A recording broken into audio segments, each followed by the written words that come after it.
Lovely. So today I'm joined by Sarah Putland, and I'm going to talk to her about her book, The Motivated Leader, and find out a bit more about it. So Sarah, what led you to write The Motivated Leader? I think it was just seeing how demotivated people were it was social media, really. I wanted to write a book and I wasn't sure what topic to start with. And then I think, seeing how since COVID, things have got really, really tough in early years. So I think that's where I wanted to start. I wanted people to know that we understand, and that it's okay to not be okay. And, there is support out there, and I just wanted to give people tips really on how they can motivate their team and look after themselves. Was it like the book you were looking for at some point in your career, but it wasn't there? Yes. Yeah. And I think I talk about that in the book, that, there was a time in my life where I thought, right, things have got to change now. And when you're a nursery owner or a manager or working in a nursery in any position, it is a 24-hour job. And even if you're not at the setting, you're thinking about it all the time. And even on your day off as an owner or manager, there's just something that you're contacted for, or there's something that you need to think about and do. So it's about having time to yourself as well. And that's got worse, hasn't it, since the pandemic? Because of course during the pandemic we couldn't do anything else other than, if we were working, that's all we did. And obviously in the sector you carried on, you were key workers. So it's whereas other people had a rest for a year with furlough, you guys didn't. So do you think it's got worse? We've almost learned that habit of being always on duty. Yes, definitely. And it's long old days, it's a tough job, and we're open 7:30 till 6, and I now can't work those hours. No. And I do feel for my staff that have to work long days. It is the sector that we work in, and there are settings that are open longer than my setting. Thankfully it's only Monday to Friday though. Yes. Thankfully, if you worked in hospitality, you'd be rotated to do Saturdays and Sundays and evenings, wouldn't you? So that is one of the good selling points for the sector, isn't it? That it tends to be Monday to Friday. And what would you say would be the reason, that, the big reasons why owners say to you that they feel that their staff are lacking in motivation? Is it the long hours? I think it's the long hours and the pay. It is a tough job, and the responsibility that we have as well. The safeguarding, the health and safety aspects, and even looking after children that that come in ill and having to deal with questions like, we've just recently had the strep A issue, and children come in and staff will come to us and say, this child we think has got temperature, and should they be here? And then we're having to ring the parents. So you almost need a medical background as well now. And people want a challenge in these days, don't they? And that I read one today, somebody sort of wants to know why their child's going home with loose stools. Well, that's our policy, that the child goes home with loose stools, and yet it's not, your staff don't really feel like they want to sort of explain that's the rules. It's just those are the rules, and we can't have exceptions to that rules just in case, really. Nobody benefits, but it's just such a tough situation, isn't it? Yeah, definitely. So who do you think's responsible for motivation? Do you think it's the manager, or do you think it's somebody else? I think it has to come from the manager, or the person at the top, and that is a tough job, motivating your team. But I think as well, you might have room leaders that have got staff teams, and they need to be motivated to motivate their team. So I think it goes down the line, really. It's a shared responsibility, isn't it? And I think I would agree with you. I think it does start from the manager, but others are involved as well. Yeah, definitely.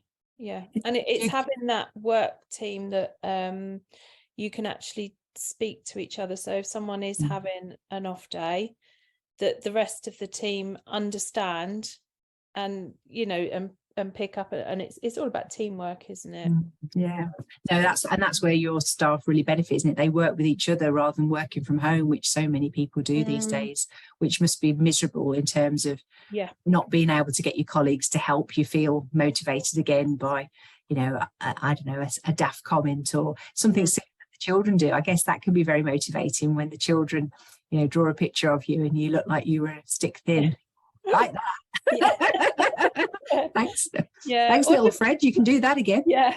Something simple like, you know, someone bringing in a box of donuts or something. Yeah, doesn't take much, does it? In the staff room, just for a little pickup today. Yeah, brilliant idea. Like do you think staff motivation has changed since you first opened your nursery in 2005? I think so. I think COVID had a lot to do with that.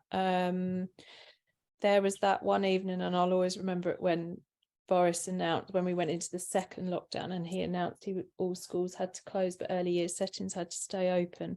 And I think that was quite a kick in the teeth. You know, we could see why he did it, but for us, we were thinking, you know, we were like almost like the nurses. We've been put out there working. You know, we couldn't social distance, and we had to carry on. But I think there's a lot of things. I think, you know, the whole government policies changed, and I think private nurseries especially don't feel like they're being looked after or listened to. No, there's no voice anymore, is there really? No, and we can't strike. No. Like, you know, I'm in lots of different groups on Facebook, you know, and people are like, well, they can strike to say they need more money, but, you know, we can't. No, and choosing not to accept funded children isn't going to necessarily help maintain the sustainability of your setting, is it? But it's always been one of those sectors where change is inevitable. But do you think it's just got it's just got relentless now, and that's what's affected motivation? And I think now with the increase to costs, you know, electricity bills, food bills, everything has gone up. The fact we have to pay business rates, and you know, it's just more and more expense, and we don't get a lot back. So we can't pay our staff what we want to pay them and what they're worth, because we can't. No, there isn't. It isn't possible. I think that has got worse over the years, definitely. Since 2005. And have you found any methods to increase motivation work better than others?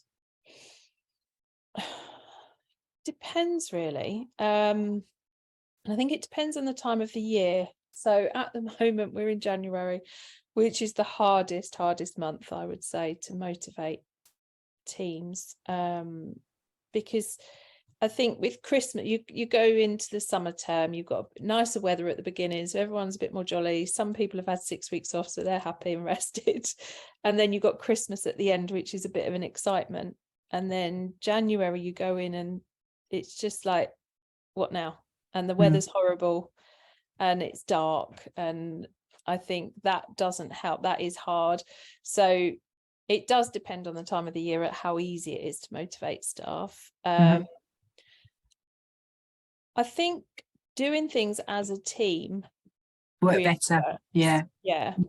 And including people as well. When we started the Curiosity Approach accreditation, I think that's when we really saw the team gel.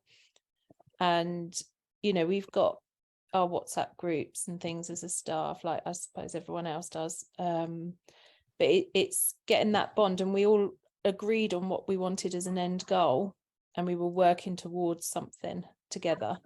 And I think that really works. Yeah, the timing of that probably did wonders, didn't it, in terms of, you know, we can all buy into this, and we all see the vision of what this is going to look like if we get it. So it helped. It's a bit like when people have an extension or they have their garden done, isn't it?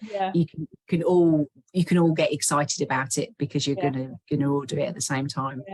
And I think if things aren't working in your setting and things are getting staff down, then it's about listening to them and working out what can we do about it. and don't be afraid.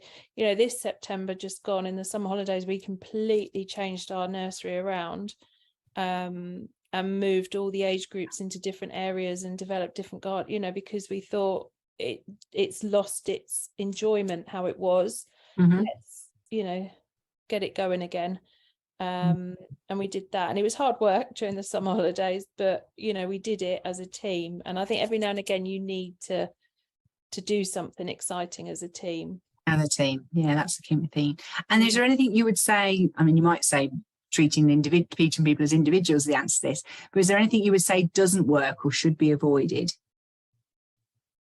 I think doing let me try and word this. I think when if the team is working on something, or they're getting motivated on, going in and changing it, or saying that's not going to work, and not listening to them, that really does not work. That's the worst thing I think you can do. And, I have staff come to me and the management team and say, I'll come and look at our room, we've done this, the children are really into this area at the moment, we've created this space for them, and they're excited. So the worst thing you can do is go in and say, I don't like it, I don't think that should be there. And I guess that's the experience tells us, doesn't it, as managers and owners, regardless of what you think, your staff, you're better off having your staff coming up with your own ideas and their own ways of doing it, and nobody will necessarily do it the way you would have done it, but they've done it, and you choose which battles you're going to have, isn't it? And if you do things that demotivate people, you shouldn't be surprised when they're demotivated, should you? Yeah, definitely. And we've all seen managers on duty all the time. You've already mentioned it and stuff. What advice do you have to switch off? I mean, have you got anything that you found really works when it comes to meaning that you can switch off when you're not at work? So the one thing that I did, I made the mistake of having my work emails on my phone, which people probably do have. So I took them off straight away. And I use my out of office reply a lot. You mentioned that in the book, don't you? That you use out of office. Don't be afraid to say, I'm not going to be in the office, even if you're at work. I'm not in the office today, because actually today I'm going to be doing supervisions, or today I want to go and observe, or I'm in ratio because we're short staffed. You don't want the pressure of those emails, and it is a pressure when you have parents emailing you. You feel like you need to respond to them, straight away. But actually, if it's that important, they need to be ringing the nursery where you can answer the phone and speak to them. So that pressure of emails, I think, is a big one. It must have been massive when you went cold turkey and took it off your phone. And did you have to sort of almost say to people, this is what you were doing, or did you just do it? No, I just did it. And I think actually at the end of the day, if someone emails me on a Saturday, they shouldn't expect a reply until Monday, because they know we're closed. So it's being in that mindset that you don't have to respond straight away. But it's training the parents as well that, if they know that they email you on a Monday, but say they know that you don't check or you don't respond straight away because you're busy, then they don't expect a reply. So it's how you do that, how you have that relationship with your parents, really. And not asking others to do it either. I mean, if you're not doing it yourself as the owner, I assume you don't expect your managers to have their phones on all the time and when they're not working either. No, not at all. So that was, for me, that was a big one, because I felt like I was on call all the time. It's bad enough when the fire alarm goes off in the middle of the night and you get woken up, you can't help those things. But just having that confidence to say, I will, please allow me 2 days or 48 hours to respond to your email. And that just takes the pressure off. Absolutely. And being organised to get back to people is much easier than it is to sort of feel that you can't get anything done because you've been distracted. Obviously I mentioned that we've got your book. I wish I'd got it in my hand, actually. I'll make sure that I show it on screen at some point. But what one thing would you like owners and managers who read your book to take away? That they're not on their own. I think is a big important one, because sometimes you think, oh, it must only be happening to me, or this is only, and then you go to network meetings or you meet up with people, you know, like-minded people, and you realize actually it is the same, and it makes you almost feel better that it's you, it is happening in other places, that there is support out there. And that's one of the things that social media does, isn't it, is that they enable people to be able to you know, sit and read that there's somebody else had a similar situation, or somebody else is having a bad day or had a bad opposite experience or what have you. It does make you feel a little bit better. Yeah, no, definitely. Yeah, so just the fact that there is support, they're not alone, and they're not alone, because it can be a lonely job, and you can feel that you get and I know, you know, my nursery manager feels like this, but sometimes you know, you get the staff coming to you with their problems, you get parents, you know, moaning or complaining, or, you know, and you sometimes think you're just around negativity all the time, and it's the pressure that's on you to hold all that, hold everyone's problems on your shoulders. It is a lot to deal with, and as you say, so responsible as well. So responsible. So tell our listeners how they can work with you, Sarah, because if you know, I understand you've got a membership. I do. So yeah, I've got a website, Sarah Putland Early Years Consultancy, and a Facebook page, and I'm on Instagram.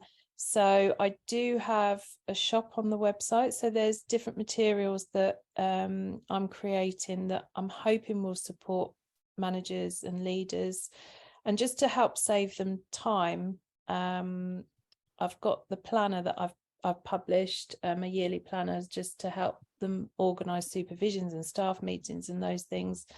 But yeah, there's professional development logs, and there's an Ofsted self-evaluation file toolkit. So there's lots of different things, and I'll continue to make other resources as well, just to help people. The membership is to support people that work in settings, and yeah, as a group at the moment we have a WhatsApp group, and that can be used anytime, not all day. Just send us a text, you know, have a chat in the group about things. We have Zoom calls, and I send out wellbeing boxes. Yes, you were telling me about that just before we started.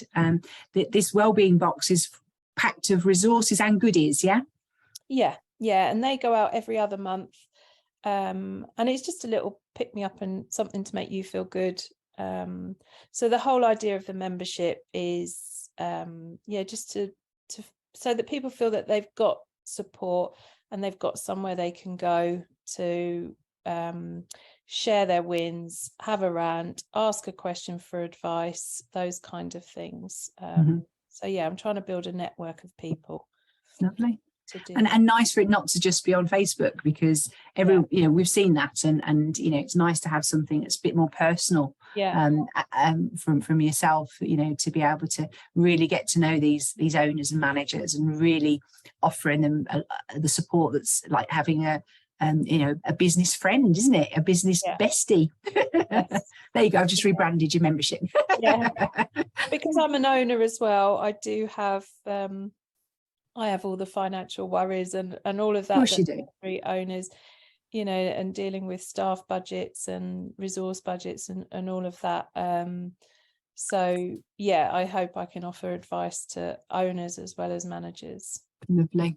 And will you come on again and talk to us again about how you help managers and owners, because I'm sure there's lots you can offer you know, our listeners and viewers who are interested in getting further support.